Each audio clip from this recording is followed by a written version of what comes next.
How to download and install Dota 2 on PC or laptop. Hi everyone, welcome back to our channel. In this video, I'm going to show you the ways to download and play Dota 2 on your PC. So for that keys, you have to install Steam. Open up browser, type in steampowered.com, and when you are on the official page, go ahead and tap on install Steam. Next interface, you need to go ahead and select the device that you are downloading on, and when you're done downloading it or installing the Steam, next you have to go ahead and create your account. After that, you need to log in and go to stores, and here you need to go ahead and tap on the search box that is Dota 2. When you locate the game, go ahead and press on it. It's gonna show you all of these info and all that.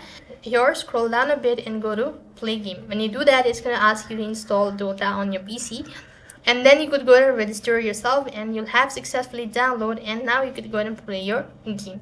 So that is all for this video. I hope the video was helpful. Make sure to like, share and subscribe to our channel. Thank you for watching. See you in the next video.